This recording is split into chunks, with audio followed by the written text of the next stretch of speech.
The lingering COVID-19 pandemic has yet again thrown a wrench into the homecoming plans of Singaporeans living abroad. But they're finding ways to keep their country and loved ones close. As Singapore marks its 56th birthday, we meet up with Singaporeans around the world who are doing their best to bridge that distance. From local flavours to familiar songs, they're taking a little bit of their homeland overseas with them.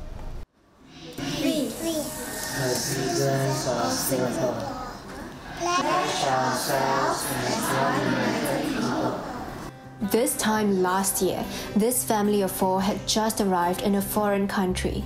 They were split up into two separate quarantine hotel rooms and had to celebrate National Day with friends via a Zoom video call. Now they've settled into their new home, but they haven't forgotten where they've come from.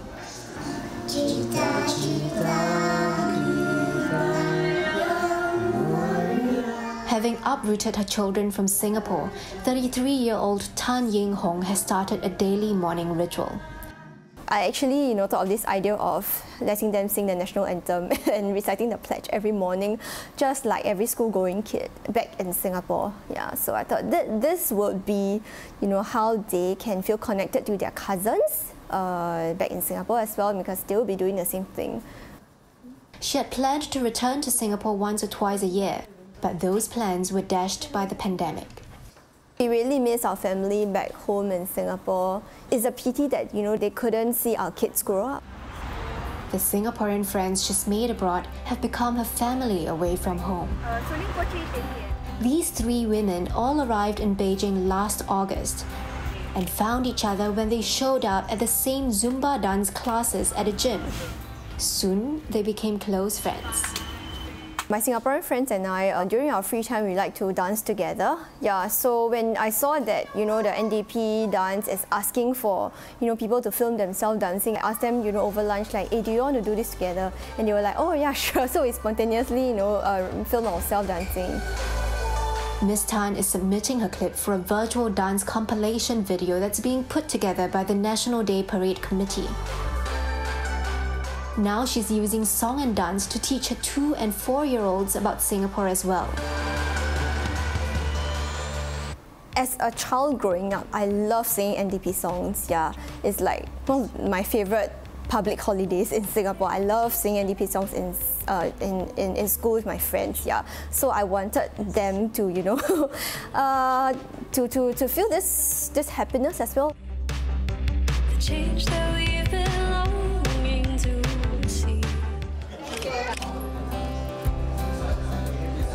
Food too has been a rallying point for those missing home. These foodies have gathered for a popiah party. And this time we're going to have a popiah party. They found each other during the pandemic, bonding over their common yearning for a taste of home. This is especially requested by my very close brothers in Beijing.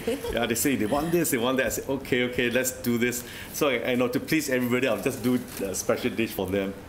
I myself I like kuihs and all those desserts, so I start learning through YouTube, through everywhere to just make kuih to satisfy myself. I actually share with my friend, then my friend say, oh, can you make this, can you make that? Grace, who is Malaysian, first discovered Singaporean Sean's restaurant last June when she was craving Southeast Asian food at the height of the pandemic. That's when the two met each other and discovered their common passion for making food. They ended up working together to run a food delivery business, sending dishes from home to the doorsteps of their fellow countrymen in Beijing. They started in May with personal requests from Grace's friends, making food for just about 20 people. But within months, the group of people interested in getting authentic local food grew to over 200. A lot of times I try a lot of restaurants, they don't cook it authentic way, or some that they cook it's like half not right, you see. I can't get the taste there. So that make me wanted to cook it myself. Can I have popiah, please? Handmade popiah skin. I haven't had this in ages. Today, Sean opened up his restaurant to host a National Day get-together for fellow Singaporeans. The food is really good, and then I ate a lot. Good Singapore food. What's the best? Chicken wings. really, we enjoyed it a lot, you see. Especially, I mean, to see the faces of the every satisfied customers, you know, right? The smile on their face, and I was like, oh, this is good. This is like, wow. I mean, like, oh, I haven't had it for like 1.5 years, for 2 years because of the COVID, you know. As the pandemic drags on, most Singaporeans have had their travel plans home put on hold. United by food and the friendships they forged abroad, they have at least found a little piece of home here.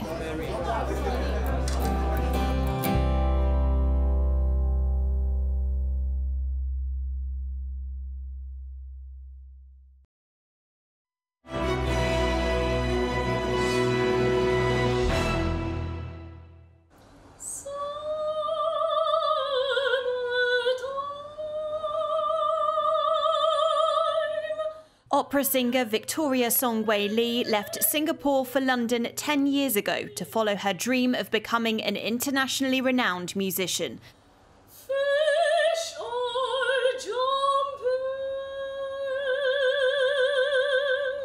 A decade later, the risk paid off. She is the first Singaporean to be offered a contract with the English National Opera. But while she's breaking new ground for her nation, home is never far from her mind. Yeah, of course, I'm still a Singaporean girl at heart.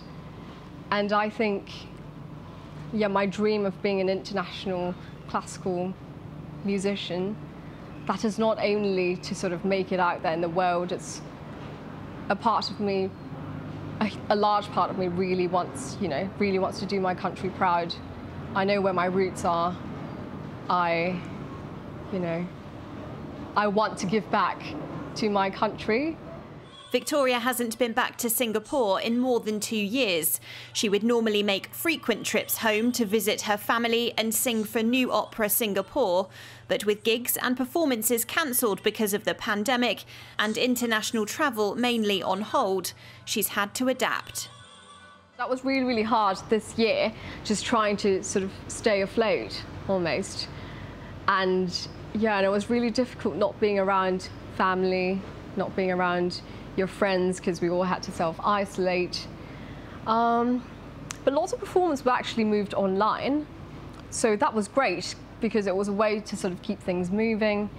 I actually did some things for the embassy here as well, the Singapore embassy, to DK, and I sang for the national anthem celebration, the virtual national anthem celebration last year, so that was lots of fun. I loved it. She may be stuck 12,000 kilometres from home, but she won't be short on National Day spirit. The Singapore Global Network is hosting its first National Day virtual show on the 7th of August, with 6 hours of live programming, including plays, performances from Singapore musicians, and an opportunity for the audience to share their own stories. Around 10,000 Singaporeans living overseas, including here in the UK, are expected to take part in the live event. The organisers hope that no matter where they are in the world, it will help them feel closer to home. Particularly those who have been struggling with the distance. Many of them have shared with us how much they have missed home, they have missed the ability to be able to come home to see family and friends and just to see what Singapore is like during the time that they're away. And because of that, we wanted to do something special for them around National Day, especially. So with this particular program that we have called Singapore at Home, we wanted to give our community this chance to have a space to come together, to connect with each other, to celebrate their shared identity as Singaporeans, and especially as Singaporeans who have these experiences overseas. For chef Shu Han Lee, the smells and tastes of home have always been a way to ease the distance. When she moved to London 10 years ago for university, she used her skills cooking Singaporean dishes to build a community around her. I remember when I first moved here, I was like terribly homesick. So I started cooking mainly as a way to feel a bit more at home. And I had this excuse to Skype my mum more often and to get her recipes. And then through that, I started writing these all down. I think it was like a Facebook post, and then it turned into a blog. But very interestingly, through the blog, I met a group of like-minded kind of Singaporean foodies, and that was like the first real group of Singaporean foodie, like-minded people that I met through that. Shu Han set up a supper club that led to her publishing a cookbook, and now she wants to take Singaporean flavours to the masses. Okay, so I'm using the Balinese spiced tamarind today. So that's got a nice tangy flavour. I'm making prawns. She's created her own brand of spice pastes, allowing Brits to access authentic Singaporean cuisine. It's quite intimidating when you've never heard of these ingredients or flavours, and it can be quite time-consuming making a rempah from scratch. So we started doing that, selling them at farmers markets, online, and then I think as word of mouth grew and all that, we are now stocked in quite a lot of shops in delis across London and beyond, so it's good. She and others are tapping into their roots to introduce Singapore flavours in the UK and making it much easier for the many Singaporeans unable to travel back amid the pandemic to get a real taste of home.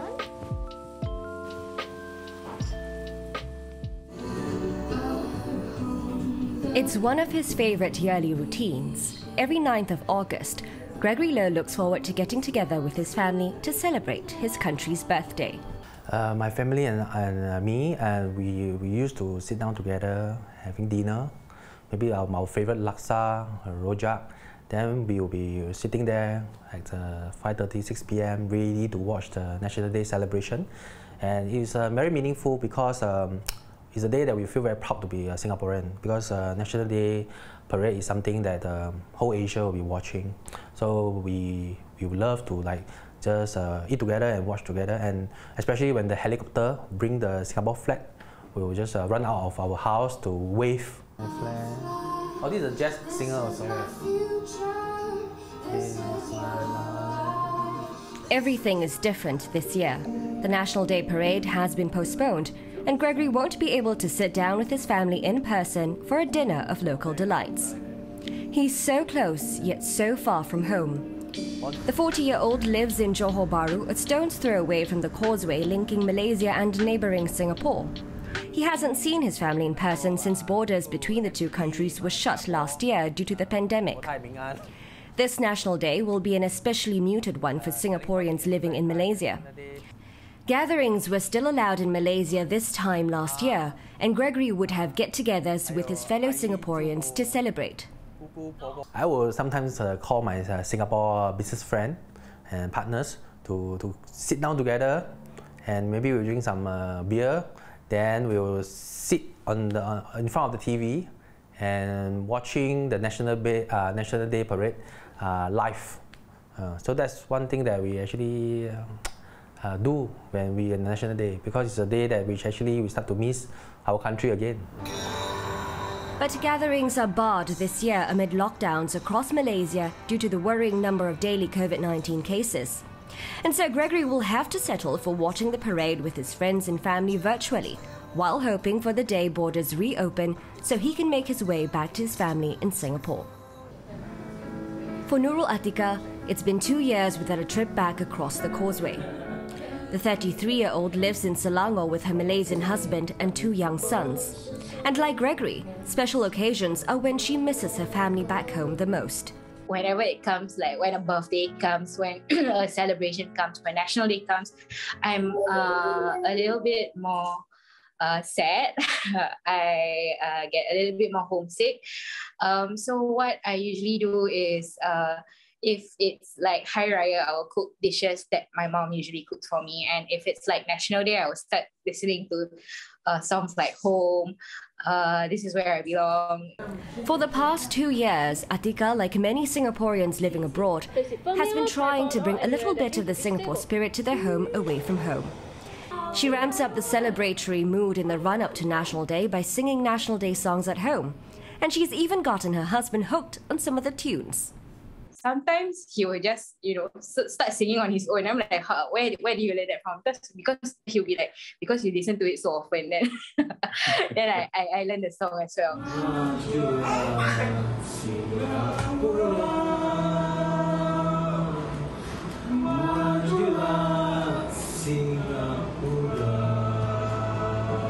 especially the year when Ramli Sarip sang the Majulah Singapura again. He got very intrigued because Ramli Sarip is a hit here as well. So we listened to that a lot together. For the new mother, it's also important to share her Singaporean roots with her 2 young sons who were born in Malaysia. The boys, they really love this year's theme song, especially the music video, maybe because there's animation incorporated to it. So we've been watching that a few times a day because the boys really love it. For Rizal Muhammad, who's lived in Malaysia for 7 years now, being away from home during the National Day period makes him feel a little more nostalgic and homesick. He and his Malaysian wife enjoy catching the grand fireworks display at the end of each National Day parade. That thing gets us excited, like in a way, you know, because in Malaysia they don't have such extravaganza, you know, those fireworks and those kind of things. Being away from home for 2 years now has made him treasure the little things he now misses sorely. So when this pandemic hit, it's only then that you realize how these small things that you're able to do before, that you take things for granted, you know, like now you can't even choose when you want to go back. You don't know, I don't even know when I can actually go back. So these are the small things that you know, you make you feel like you really miss home. For Singaporeans living across the causeway, this year's celebrations, while quieter, will be even more meaningful as they are reminded of their loved ones back home.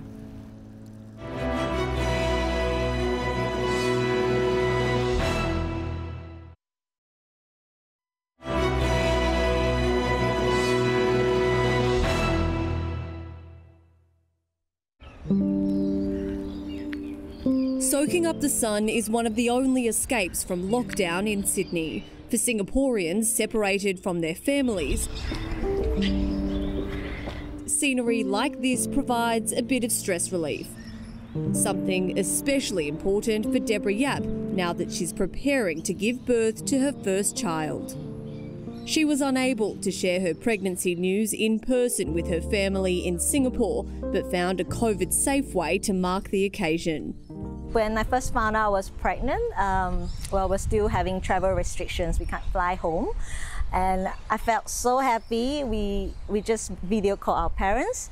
And because we couldn't do a proper baby gender review, I ordered cupcakes. So I have a friend who bakes and she helped me make an amazing box of cupcakes for my family. So what they did was actually to dress up in blue and pink, just to guess the gender before biting into that cupcake. Ready, 1, 2, 3. This is what? Big blue. It's a boy. It's a boy. It was some simple gesture to show we're still near them and we want to celebrate with them, but yet we can't be with them. Let me call her now. Deborah tried to get a travel exemption for her parents to come over to Australia with no luck. Now baby updates are all done via video calls. Hi. Say hello. How are you? Good morning. Good. Everything. How's baby doing? Baby's doing well. Just went for a scan today. Baby's kicking. You wanna see, baby? She's like that. Yeah. Kicking so early in the morning. Yeah, throughout the night. Yeah. Yeah, miss home. Wish you guys could come over soon. Yeah, we miss you Yeah, too. we miss you. We hope we can be there when baby comes. Yeah, keeping our finger crossed. Yeah. Okay, we'll speak to you soon. Take care. Huh? Okay. This is the only way Deborah has seen her parents for 2 years now. And with restrictions in Sydney tightening, it may be the only way her son will be able to see his grandparents for some time too. They're hoping to see him as soon as possible, or as soon as I give birth. And we'll see, we'll manage during these difficult times. Don't lose your roots and always stay connected, be it daily, weekly, fortnightly, make the effort, because you never know how much home means to you when we're in this pandemic or when something happens and you just don't have access home. And it's so important to have family and loved one support. She's been cooking more local dishes, like many Singaporeans in Australia, hungry for a taste of home. Especially now I'm pregnant, I'm craving almost everything, but everything local delights from bak chor mee to char kway teow, chicken rice, nasi lemak. For Malvina, it's a way of keeping her Singapore culture alive. So I'm going to be cooking steamed barramundi fish. Before the pandemic, Malvina Tan started a business with ambitious plans of combining art, food and culture. But the pandemic has put her plans on pause. The initial idea is to create a curated dining experience where people would come for the dinner and they will experience a special kind of dinner where you will see the chef and the artists collaborating. For National Day, for example, the dining experience would be curated in accordance to a National Day kind of celebration. So special kind of dinnerware that will celebrate Singapore. We really wanted to kick off the business and we really didn't want COVID to just like shut the whole thing down. Instead of having a live experience like this, she now delivers the dining experience to her customers' doorsteps. You can still buy this special takeaway kit, and it actually includes like the chef's homemade jam and butter. It also includes dinnerware. It's designed by Singaporean local artist Zoe Sean, and it's inspired by the chef's homemade produce. Her creative cooking is helping her and others stay connected to each other and to home. I've got steamed barramundi with ginger and soy. It reminds me so much of my of family back home in Singapore because my mom used to cook this for us all the time when we were younger as a family, having family dinners together. So it's such a comfort food for me. The last time Darren Boone had his parents cooking was just before the borders closed. He sorely misses their time together. How's everything back home? Hope you're doing well. I have elderly parents in Singapore, so I decided just to take the opportunity to go back and visit them like during that 2 months. So I got back here in May 2020. And after that, as probably people would know, you are unable to get out since then. People do want to like miss their families. There's so much you can do with a phone call and a video call rather than seeing someone. Yeah, I think the main concern is really about having a face-to-face conversation with people who you care about and the elderly people. Because you never know, like time is short and like the pandemic is not going to end. Yeah, it's going to be here. So I think it's a matter of everyone trying to live with things as well and see how it goes. Whether it's craft, cooking or video calls, Singaporeans in Australia are finding ways to stay connected to home and keep the Singapore spirit alive.